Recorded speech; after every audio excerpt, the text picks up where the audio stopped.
College transfer Comilla বোর্ডের শিক্ষার্থীরা অনেকদিন থেকে অপেক্ষা করছিলে কবে তোমাদের কলেজ ট্রান্সফার করার জন্য নোটিশটি প্রকাশ করা হবে। সো ইতিমধ্যে কলেজ ট্রান্সফার করার জন্য নোটিশটি প্রকাশ করা হয়েছে, তোমরা হয়তো শুনেছ। সো আজকে এই ভিডিওর মাধ্যমে তুমি জানতে পারবে তুমি কিভাবে কুমিল্লা বোর্ডের কলেজ ট্রান্সফার করার জন্য আবেদন করবে, কিভাবে পেমেন্ট করবে এবং সকল তথ্য তোমাকে আমরা এই ভিডিওর মাধ্যমে শেয়ার করব। সো তুমি যদি নতুন হয়ে থাকো তাহলে অবশ্যই চ্যানেলটি সাবস্ক্রাইব করে পাশে থাকা যে বেল আইকনটি রয়েছে বাজিয়ে দেবে, এতে করে সকল ধরনের আপডেট তোমাদের কাছে সবার আগে পৌঁছে যাবে। সো ডিয়ার স্টুডেন্ট, আশা করছি ভিডিওটি ভালো লাগলে তোমাদের বন্ধুদের সাথে ভিডিওটি শেয়ার করে দেবে। তাহলে চলো আজকে আমরা ভিডিওটি শুরু করি।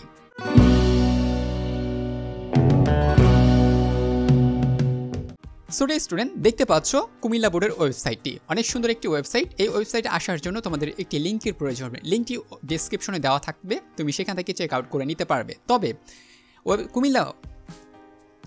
মনে রেখো কুমিল্লা বোর্ডের দুটি ওয়েবসাইট রয়েছে, একটি নতুন ওয়েবসাইট আর একটি হচ্ছে পুরাতন ওয়েবসাইট। আমি এই মুহূর্তে যেটিতে রয়েছে সেটা হচ্ছে কুমিল্লা বোর্ডের নতুন একটি ওয়েবসাইট। এই ওয়েবসাইটে কোনো ধরনের আপডেট দেওয়া নেই, অর্থাৎ নোটিশ বোর্ডে তুমি যদি চেক করো কোনো ধরনের আপডেট পাচ্ছ না বা নোটিশ প্রকাশ করেছে এমন কোনো তথ্য নেই।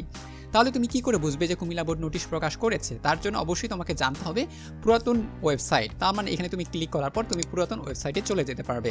ওকে, আমি ক্লিক করে দিলাম। এই মুহূর্তে আমি চলে আসছি কুমিল্লা বোর্ডের পুরাতন একটি ওয়েবসাইটে। এই ওয়েবসাইটে আসার পর আমরা এখন দেখতে পাচ্ছি এই আমার হাতের ডান সাইডে কিছু লেখা উপরে উঠতেছে, তার মানে নোটিশ বোর্ডটা দেখতে পাচ্ছ। এখানে রয়েছে 2024-25 শিক্ষাবর্ষের ছাড়পত্রের জন্য আদেশ। আরেকটি রয়েছে 2024-25 শিক্ষাবর্ষের একাদশ শ্রেণী ছাড়পত্রের প্রসঙ্গে একটি নোটিশ প্রকাশ করেছে। তার মানে তারা নোটিশটি প্রকাশ করেছে, আমরা কনফার্ম হয়ে গেছি। সো তুমি চাইলে এখান থেকে নোটিশটি ডাউনলোড করে নিতে পারো অথবা তুমি এখান থেকে চাইলে দেখে নিতে পারো। সো আমি ইতিমধ্যে ডাউনলোড করেছি, এই জন্য আর ডাউনলোড করলাম না। তাহলে চলো আমরা একটু নোটিশটি পড়ে নেই, নোটিশে কি কি বলা হয়েছে। সো ডিয়ার স্টুডেন্ট, দেখো কুমিল্লা বোর্ডও ঢাকার মতো সেই তারিখেই নোটিশটি প্রকাশ করেছিল। সেখানে লেখা ছিল স্ব শিক্ষা বোর্ড, অর্থাৎ ঢাকার একটা হুবহুব কপি করে দিয়েছিল। অর্থাৎ কুমিল্লা বোর্ডের নিজস্বতা বলতে কিছু নেই, সে একদম কপি করেছিল। যাই হোক, এটা কপি করেছে, আমরা এখন এইটাতে কিছু আর বলবো না। তারপর আমরা নেক্সট দেখি যে কুমিল্লা বোর্ড আলাদা করে আরেকটি নোটিশ প্রকাশ করেছে। এখানে কি কি বলেছে বা এখানে কি কি কার্যক্রম রয়েছে এটা দেখি। সো 11 তারিখ তারাও প্রকাশ করেছে, হয়তো আমার দিতে দেরি হয়েছে বা চেক করতে একটু দেরি হয়ে গিয়েছে। ঠিক আছে, ওকে। সো বিষয় রয়েছে 2024-25 শিক্ষাবর্ষে একাদশ শ্রেণীতে অধ্যয়নরত শিক্ষার্থীদের অনলাইনের মাধ্যমে টিসি বিটিসি প্রসঙ্গে। ঠিক আছে, বুঝতেই পারছো এটা হচ্ছে টিসি নিয়ে। তাহলে আবেদন করতে পারবে তুমি 17 তারিখ থেকে, আবেদন শেষ হবে 17 তারিখ, অর্থাৎ হাতে থাকতেছে তোমার 1 মাস, অর্থাৎ 30 দিনের মতো সময় থাকবে। এই 30 দিনে তোমাকে আবেদনটি সম্পূর্ণ করতে হবে। তবে তাড়াহুড়ার কোনো প্রয়োজন নেই, খুব ধীরে সুস্থে ভুল ভ্রান্তি অপেক্ষা করে তোমাকে আবেদনটি সম্পূর্ণ করতে হবে। মনে রাখতে হবে ভুল করলে তুমি আর কোনোভাবে আবেদনটি আর পুনরায় করতে পারবে না। এই জন্য তোমাকে সকল তথ্যগুলো এক জায়গায় কালেক্ট করতে হবে, কালেক্ট করার পর তুমি আলাদা করে আবেদন করতে পারবে। সো আবেদন করার জন্য অনলাইন টিসির জন্য তোমাকে দিতে হবে 700 টাকা এবং অফলাইন টিসির জন্য দিতে হবে তোমাকে 700 টাকা। তবে এখানে রয়েছে অনলাইন বিটিসি বা বোর্ড পরিবর্তন, এটা একটু বিষয়টা ক্লিয়ার করে দেয়। অনেকে বলছে যে স্যার বিটিসি পরিবর্তন করার জন্য তো অফলাইনে করতে হয়, তাই না? অবশ্যই বিটিসি পরিবর্তন করার জন্য তোমাকে অফলাইনে করতে হবে। তবে এই বছর দেখা যাচ্ছে অনলাইন লেখা রয়েছে। সো এই বছর যদি কোনোভাবে পরিবর্তন করে যে অনলাইনে যদি সিস্টেম থাকে তাহলে তুমি অনলাইনে করতে পারবে, যদি না থাকে তাহলে তুমি অফলাইনেই বোর্ডের সাথে যোগাযোগ করে তুমি তোমার বাকি কাজগুলো যেগুলো রয়েছে বিটিসি করার জন্য এগুলো তুমি করে নিতে পারবা। আর যারা অনলাইনে করবে, অনলাইনে কিভাবে আবেদন করবে এটা আমি এখন তোমাকে দেখাবো এবং কিভাবে পেমেন্ট করবে ধীরে ধীরে তুমি সকল কিছু জানতে পারবে। ঠিক আছে, তাহলে দেখতে পাচ্ছ এটা হচ্ছে আমাদের অনলাইন টিসির কার্যক্রম। আরেকটা জিনিস তোমাকে নোটিশ করে দেই, সেটা হচ্ছে এখানে দেখতে পাচ্ছ যে এখানে আবেদন করার কথা বলা হয়েছিল। এখানে একটা ওয়েবসাইট লিঙ্ক দেওয়া রয়েছে, দেখো www.xiclassadmission.gov.bd। এই ওয়েবসাইটের মাধ্যমে কি করতে বলছে? আবেদন করতে বলছে। তার মানে 17 তারিখে যদি এই ওয়েবসাইটের মাধ্যমে যদি আবেদন করার সুযোগ থাকে বা অপরচুনিটি হয় তাহলে তুমি এই ওয়েবসাইটের মাধ্যমে আবেদন করবে। কিন্তু যদি না হয় তাহলে আমি এই মুহূর্তে তোমাদের সামনে যে একটা ওয়েবসাইট দেখাবো, ওই ওয়েবসাইটের মাধ্যমে বা যে পদ্ধতিতে দেখাবো, যে পদ্ধতির মাধ্যমে বিগত সালে স্টুডেন্টরা আবেদন করেছিল সেই পদ্ধতির মাধ্যমে আমি তোমাদের দেখাবো। তোমরা সেই পদ্ধতিটাও জেনে রাখো, ওইভাবেও তোমরা আবেদন করতে পারবে। যদি এই আবেদনটা না হয় তাহলে তুমি ওই পদ্ধতিতে আবেদন করবে, আর যদি এটার মাধ্যমে হয় তাহলে অবশ্যই আমি তোমাদের ভিডিও দেওয়ার চেষ্টা করব, তোমরা সেখান থেকেও পরিষ্কারভাবে বুঝে নিতে পারবে। সো ডিয়ার স্টুডেন্ট, এতটুকু অংশ তোমরা আশা করি পরিষ্কারভাবে বুঝতে পেরেছ। তাহলে চলো আমরা এবার আবেদন প্রক্রিয়াটা দেখে নেই। সো চলে আসলাম আবারও পুরাতন ওয়েবসাইটে আসার পর তোমরা এখন দেখতে পাচ্ছ পুরো একটা ওয়েবসাইট এলোমেলো রয়েছে। এলোমেলো থাকার কারণ থাকতে পারে, এটা আমাদের কোনো প্রয়োজন নেই। আমাদের কাজ হচ্ছে আমরা কিভাবে আবেদন করব, তাই না?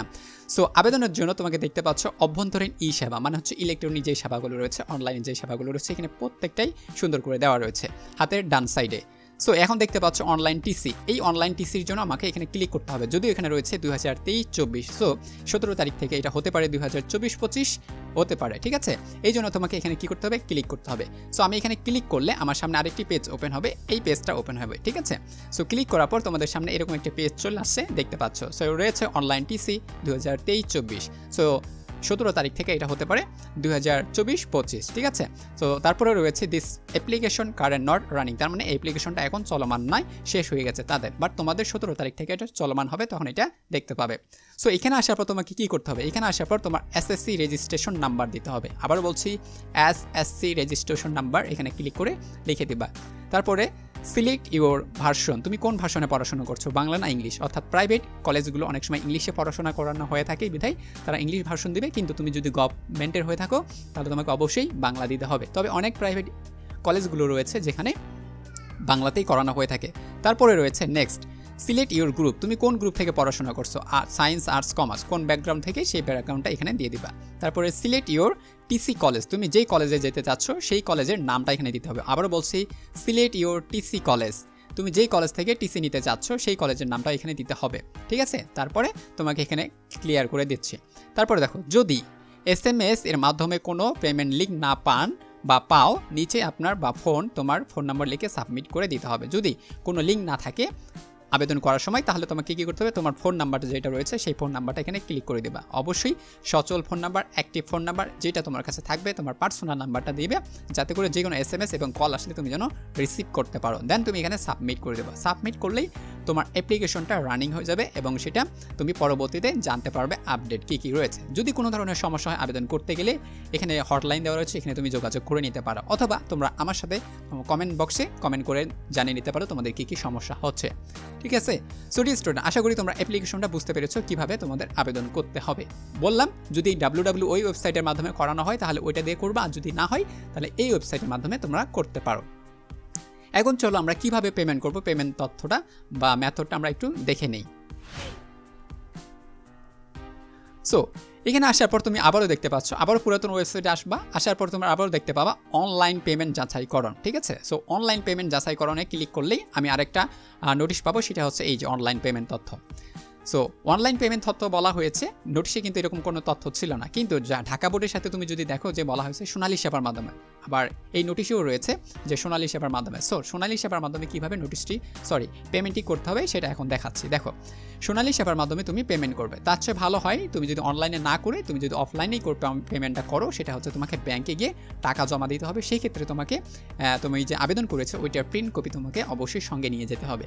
সো তুমি যদি অনলাইন করতে চাও তাহলে তোমাকে কি করতে হবে, দেখো পেমেন্ট টাইপ, তুমি কী ধরনের পেমেন্ট করতে চাচ্ছ, অবশ্যই কলেজ ট্রান্সফার করার জন্য, তাহলে কলেজ ট্রান্সফার এখানে দিয়ে দেবে ক্লিক করে। এক্সামিনেশন, তুমি কি পরীক্ষা দেবে, অবশ্যই এইচএসসি পরীক্ষা দেবে, তাই তো। তারপরে দেখো রোল নাম্বার দিবা, তারপরে হচ্ছে পাসিং ইয়ার, তুমি কত সালে পাস করেছিলে, এটা কত সালে, সেটা হচ্ছে তোমার মেট্রিক কত সালে পাস করেছিলে। তারপরে হচ্ছে তোমার রেজিস্ট্রেশন নাম্বার দিবা, তারপর হচ্ছে ডিপোজিট নেম, হ্যাঁ তুমি কিসের মাধ্যমে ডিপোজিট করতে চাচ্ছ, মোবাইল নাম্বার দিবা, এবং হচ্ছে টোটাল এমন কত টাকা দিতে বলছে সেই টাকার পরিমাণটা দেবা, অবশ্যই 700 টাকা দিতে হবে। তারপর নির্ধারিত টাকা পরিশোধ ব্যতীত আবেদন করলে আবেদন গ্রহণযোগ্য নয় বলে গণ্য করা হবে সোনালী ব্যাংক লিমিটেড। সো তোমরা সোনালী ব্যাংকের মাধ্যমে আবেদন প্রক্রিয়াটা করতে পারো। সোনালী ব্যাংক পেমেন্ট ভেরিফাই, তোমাকে পেমেন্ট ভেরিফাই করবে, পিডিএফ ম্যানুয়াল, অর্থাৎ তোমার যদি কোনো অসুবিধা হয় তুমি এই পিডিএফ ম্যানুয়ালটা দেখেও পেমেন্ট করতে পারবে।